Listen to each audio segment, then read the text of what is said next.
day, subscribers. Thank you so much for joining me today. I am Jeremy. This is the Financial Education Channel, and today we're talking about GoPro is not Fitbit. So many times people like to compare GoPro and Fitbit. Oh, Fitbit's GoPro and GoPro's Fitbit, and they're like the same company, just two different companies. And you know, if one stock goes down, the other stock should go down. If one stock goes up, the other stock should go up. Really, guys, the reason some people like to compare those two is honestly because they're both hardware companies mainly, and because they both IPO'd around the same time. They had HUD IPOs, their stocks shot up, and then their stocks have shot down. So a lot of people love to compare those two and put those two in the same sentence. And here today, guys, I'm here to give you 8 points on why they should not be compared, why they're two very, very, very different companies going two very, very different ways, guys. So we're going to talk about all this, and I'll give my case on why they should not be compared at all, because a comparison between these two in 2017 is pretty ignorant, because it's just somebody that really doesn't understand the two different business models and the places the two companies are going, guys. So leave this video a thumbs up if you enjoy it, guys, and let's just get right into this. So number one thing, the number one main difference here is GoPro back in October, so 3 months ago, they released their first flagship product in 2 years. In 2 years. Fitbit has continuously, released flagship products. Sometimes they release 2 flagship products in the same year, sometimes 3. So they've been releasing flagship products. GoPro hadn't released a flagship product. And it was last time they did was around September, October 2014. We're talking about a long time ago, guys. So one of the reasons GoPro's numbers hurt so bad in 2015 and 2016 was because they didn't have a flagship product. They hadn't had a flagship product in such a long time. So the end of 2015, that Christmas quarter was really hurt. In 2016, that entire 2016 year was hurt very badly because they didn't come out with a new flagship product. Everybody already had the GoPros that really needed the GoPros, so the amount of sales they got from the channel was very muted. And I mean, they still did good numbers. I think they're going to post somewhere around $1.3, $1.4 billion. It's nothing to sneeze at or anything, but still, that's not even close to what it could be if they would have released a flagship product in 2016. Well, and when I mean 2016, I mean the end of 2015, so that way it sold through 2016. So that is a huge thing, guys. I mean, imagine if Apple didn't release a flagship smartphone one year. What do you think would happen to Apple sales if Apple decided next year we're not going to release a new iPhone? Imagine what would happen to Apple sales. I can guarantee you they would be down dramatically. And Apple's actually a lot more diversified company than a GoPro is, for instance. Apple has a lot of product lines doing a lot of things, but I can guarantee you if Apple decided we aren't going to come out with a new iPhone next year, there's going to be no 7S or no iPhone 8, sales would be down substantially. I would say 20% plus, if not 30%. So that's for all technology. If you don't come out with a new product every year, you kind of become irrelevant. It's like a YouTuber who only posts a video once a month or whatnot. You kind of like forget about them. They kind of become irrelevant. So, that's just the way it is. Some industries, you just have to release products every year. In electronics, you have to do it. It's a must, guys. So that was a huge mistake on GoPro's part, but that's a huge difference between GoPro and Fitbit. Fitbit has been releasing flagship products, and their sales are now starting to slow quite a bit. We saw the last quarter how weak it was, and this quarter they're going to report here, they could actually report very negative sales year on year. So we'll see. I'm not going to make my judgment on that yet because we got to see the numbers before they come out. So that's number one. Number two, GoPro's going into huge new markets that have very, very strong growth and not very good competitors in those markets. So I'm speaking of specifically the Karma drone, going into the drone market, which the drone sales are just increasing at ridiculous rates in the United States, worldwide, everywhere. Drone rates are becoming adopted at such a high volume. We're talking 100+% growth. And there's one name who's a serious competitor in that space, and it's DJI. DJI, and that's it. That's it. And mind you, DJI is not even a household name. It's known by people that, like me, that fly drones or are really into tech. But outside of that, people have no clue what a DJI drone is or what DJI stands for or whatever. Heck, I don't even know what DJI stands for. What the heck does it stand for? And I have a drone sitting right there on the floor. So, but yeah, they're going into a space that's experiencing phenomenal growth. with a very profitable potential product in the Karma drill. The handheld stabilizer, there's really crappy competitors. There's no name brand competitors in that space, and that's a very rapidly growing market there. The whole handheld stabilizer, so you can have your camera and you could be running on the beach or running up a trail and have all your footage stabilized so you can actually do stuff without the camera going up and down and all shaky and whatnot. So they're going into some phenomenal, fast growing new spaces that they never had products in before. Whereas Fitbit, they have nothing going new for them. They have absolutely nothing going into new categories that are super fast growing. They're in the smartwatch game and in the fitness band game. They're the same game they've been in. So that's a huge difference there between GoPro and Fitbit and where their companies should be going in the future. Number 3, Fitbit has some major competitors in Apple and Samsung. GoPro has competitors, absolutely. They have Canon and Nikon and Sony and a lot of different competitors, right? Those competitors are a joke compared to Apple and Samsung. Apple and Samsung, the amount of profits those companies make, the amount of coolness factor those companies have, the amount of things they can do are just on a whole other level than basically any other company out there, guys. So Fitbit's competing in a game that's so hard to win. And when someone gets an Apple Watch, do you think they're ever going to go back to a Fitbit if they ever even had a Fitbit in the first place? That's a question you have to ask yourself. In my opinion, no, but that's just my opinion. So don't take that for what it is, but at the same time, acknowledge that Fitbit has some serious competitors in Apple and Samsung. Those are no joke, and they're competing directly with Fitbit. I wouldn't want to compete. If Apple came out with an action camera, I would be very scared as a GoPro shareholder. If Apple came out with an awesome drone or something, I would be like, oh boy, this is not going to be fun. So competing against Apple is not fun, guys, and competing against Samsung, that's not fun stuff. It's hard to beat those two companies. Number 4, Fitbit has a problem GoPro had back in 2015.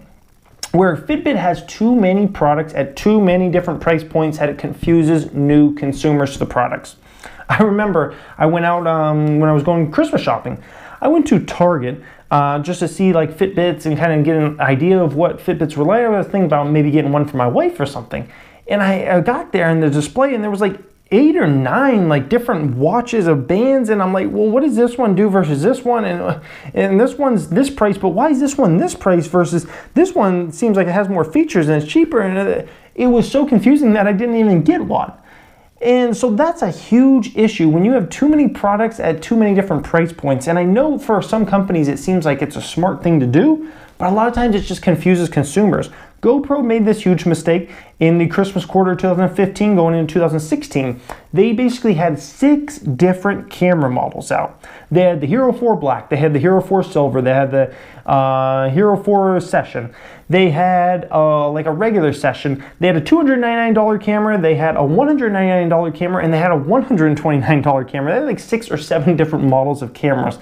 And what it did is it turned off consumers, because consumers would go to the display and they'd be like, well, what should I get my spouse or my son or my daughter? So many, and then they end up getting nothing, guys. They end up getting nothing. So you got to watch price points, and that's a huge problem in my opinion Fitbit has right now. They got too many products, too many different price points. I don't even know what the main model of the Fitbit is. Is it the Blaze? Or is it the Alto or something like that? I don't know. So it's a big issue there. Number 5. This is a good thing for Fitbit versus GoPro. Fitbit was profitable and very profitable in 2016. They didn't do what the numbers they wanted to do. They didn't do the numbers analysts expected, but they were still very profitable in 2016. GoPro lost a huge amount of money in 2016, a very unprofitable year for GoPro. So GoPro's in a place now where they have to prove themselves that they can be profitable in 2017 and prove themselves they can be even more profitable in 2018 and really get those profits rolling back in for GoPro. Whereas Fitbit, honestly, they're already profitable. Now the question is, are they going to stay profitable in those kinds of things? But at least right now they've proven they can be profitable. They proved it in 2016. That's a big advantage for Fitbit and a difference from GoPro. Number 6, Fitbit has a phenomenal balance sheet. GoPro has a good balance sheet. GoPro used to have a phenomenal balance sheet before they lost a crap ton of money in 2016 because they didn't have a new flagship product. They had way too many employees, blah, blah, blah. So Fitbit has a phenomenal balance sheet. So if they go through some tough times here over the next year or two, I wouldn't worry about their financial business model just from the standpoint of they have a phenomenal balance sheet. Now the question is, if they do have some troubles, can they get back to growth at some point? That's a big question, but the balance sheet is really, really good. They are cash loaded, they're investment loaded, and they have virtually no debt. So their balance sheet's phenomenal. So that's something as a Fitbit shareholder, at least you can, feel comfortable that if the company does have a really tough 2017, which a lot of people think they're gonna, they have a very good balance sheet that they should at least be able to get through 2017 like nothing. Number 7, GoPro's going after a smaller, more focused approach. 2016 GoPro has let off a lot of people from their company, which I think, I hate to see people laid off because I just hate to see it, but at the same time, it's really needed. And it was really needed at GoPro because they were too unfocused on too many things. Sometimes a smaller, more fit company is a better run company because you have less things going on to worry about, and the executive team doesn't have to be worrying about this and that. GoPro had this entertainment business. They had the professional side of the business that they were trying to build out, and it was like too much going on. They had other avenues of some other services and whatnot that weren't really bringing in any money. They were pouring a lot of money into their YouTube channel, which wasn't really necessarily making them any money come back to them. So GoPro was spending way too much money. They were very unfocused. And on top of this kind of is an entrepreneur type point I have here, guys. I'm always talking to entrepreneurs. I'm talking about business. I'm talking about being profitable. I always try to mention that in most of my business videos. Be profitable. You got to figure out how to be profitable. Don't buy stuff if it's not necessary and those kinds of things. In GoPro's case, this was a company that last year, and we'll see what the numbers are here for Q4, but they're expected to probably bring in $1.3 to $1.5 billion in revenue, right? You're bringing in that type of money, and they have phenomenal margins on the products. We're talking 40, 50% margins on most of their accessories and most of their camera products. They make great margins. And you bring in that kind of money, and you tell me you can't just make $100 million, $200 million, $300 million profit? Are you freaking out of your mind? That's a sign that you're spending way too much money on other garbage and way too much money on other people's salaries and way too much money on trying to expand this business over here and do this and do that, and way too much money just trying to do way too many things that aren't really bringing you the profits in the end. That's what I see with GoPro there. So I'm happy they've kind of gone, to this more fit approach, and we'll see in 2017. I hope they execute at a lot higher level now that they're more focused. And also, like I said, it's embarrassing when you make that kind of money, when you have that type of revenue, and you make the type of margins they make on the products. You're just spending way too much money on people and other crap trying to build out for the future that didn't really bring any money in the end, guys. So that's a big thing. That's number 7. And the last one, number 8. And this is overlooked by pretty much the entire investment community. GoPro, they sell the cheeseburger, they sell the fries, they sell the soda, and they sell the cookie. Now, what the heck do I mean by that?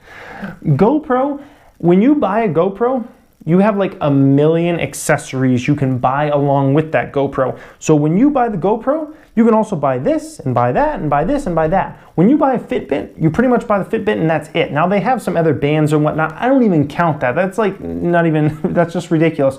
When you buy a GoPro, go to any local Best Buy store. You'll see the entire GoPro section loaded with accessories, different accessories that you can add onto your GoPro. So when you become a GoPro customer, when you buy a GoPro camera, they're also selling you, like I said, the fries, which are the accessories, and the drink, and the cookie, and all that kind of stuff. It's like GoPro's like a McDonald's, and Fitbit is like a burger shack that only sells burgers and doesn't sell you a drink or doesn't sell you fries or doesn't sell you a dessert or anything. It's hard to make that business model because once you sell that item to that customer, it might be years before they buy a new one, if they ever buy a new one. Never mind if they switch to another company like an Apple or Samsung to an Apple Watch or something like that.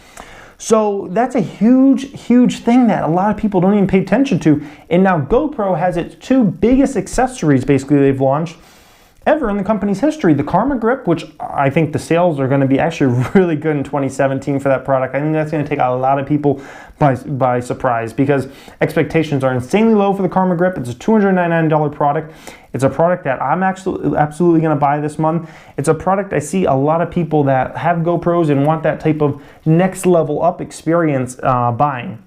They also have the drone coming out. So the two very expensive accessories, the $799 drone, the $299 handheld stabilizer, two products that honestly, it can bring in GoPro a lot more money in the future. And Fitbit's kind of stuck there with selling bands. So I hope after seeing these 8 points, guys, you can see that these two companies do not deserve to get compared together. They're two totally different companies going two very different places with two very different visions for the future, guys. So I hope you've seen that today, and I kind of wanted to do this video for a while because it just frustrates me that people just ignorantly say, oh, Fitbit and GoPro, those are like two of the same companies. They're not at all, and based upon the facts, based upon the things we're coming in the future here, you're going to kind of see that these are two very different businesses, guys.